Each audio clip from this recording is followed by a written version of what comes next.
सबसे पहले बात करते हैं स्पाइसजेट की, क्योंकि इस स्टॉक में हमें 5% का अपसाइड आज देखने को मिला था।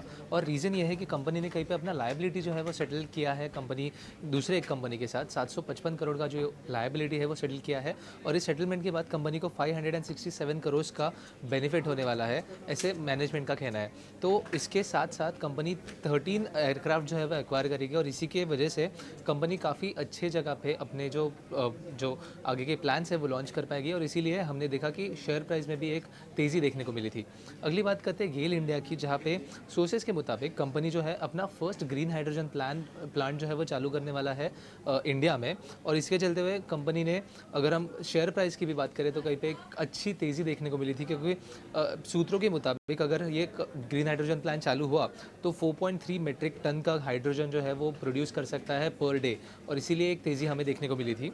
अगली बात करते हैं मैनकाइंड फार्मा की, क्योंकि मतलब 1.19 करोड़ शेयर जो है वो ब्लॉक डील में आज ट्रेड हुए थे, जिसकी वैल्यू 2.9% इक्विटी तक की है। और इसके साथ साथ अगर हम नुआमा रिसर्च की तरफ से अगर बात करें तो उनका मानना यह है कि कहीं पे ये स्टॉक जो है वो MSCI के इंडेक्स में भी इंक्लूड हो सकता है मई 2024 में। और इसीलिए हमने देखा कि स्टॉक का ओपनिंग में तो कहीं पे हमें गिरावट देखने को मिली थी स्टॉक प्राइस में, बट उसके बाद एक तेज़ी देखने को मिली हमें इन्वेस्टर्स की तरफ से। अगली बात करते हैं एवेन्यू सुपरमार्ट की, क्योंकि अभी ICICI सिक्योरिटीज़ ने रेटिंग जो है वो ऐड पे अपग्रेड करते हुए टारगेट प्राइस बढ़ा के 4,800 रुपीज़ का दिया है, क्योंकि उनका मानना यह है कि कहीं पे डीमार्ट का वैल्यूएशन काफ़ी अट्रैक्टिव है, डाउनसाइड रिस्क जो है बिजनेस में वो काफ़ी कम है अभी के लिए, और रेवेन्यू ग्रोथ ऐसे ही कंसिस्टेंट रह सकता है, और इसीलिए एक बुलिश व्यू उनके तरफ से देखने को मिला।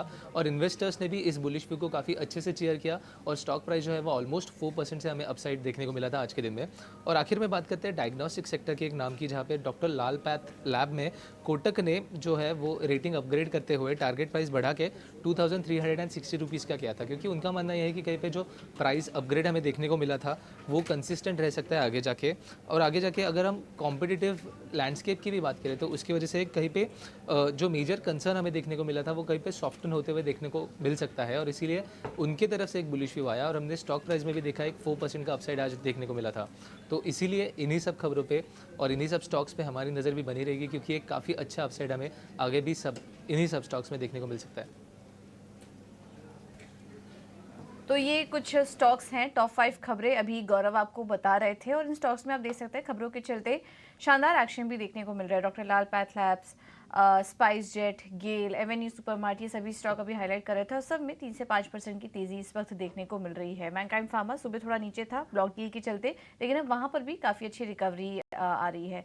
एक एक करके उन स्टॉक्स पर चर्चा करते हैं। गौरांग, सबसे पहले तो मैनकाइंड फार्मा पर राय लेंगे आपसे। यहाँ पर हम देख रहे हैं कि काफ़ी अच्छी तेज़ी एक बिकवाली आई थी ब्लॉक डील के बाद, लेकिन उसके बाद काफ़ी अच्छा रिकवर भी किया। इन्वेस्टर्स का भी रुझान नज़र आ रहा है, और जैसा कि गौरव बता रहे थे कि मई 2024 में MSCI इंडेक्स में भी शामिल हो सकता है। इस स्टॉक पर क्या व्यू बन रहा है आपका, कैसी लग रही है आपको ये कंपनी?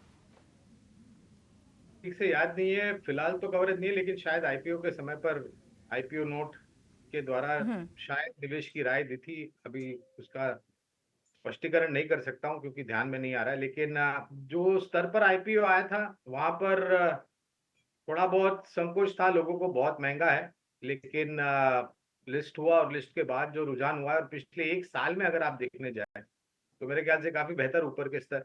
इस कंपनी ने काफी सारे नए प्रोडक्ट्स लॉन्च किए हैं अलग अलग कैटेगरी में, और अच्छा मार्केट रिस्पांस उपभोक्ताओं के तरफ से इनको मिला है। और बैलेंस शीट काफी मजबूत है, और कारोबार की रणनीति को लेकर के तीसरी तिमाही के बाद जो टिप्पणियां मैनेजमेंट ने करी थी उसको सुन करके हम काफी प्रभावित हुए। विशेष रूप में पूजा टिप्पणी नहीं कर सकूंगा क्योंकि कवरेज नहीं है।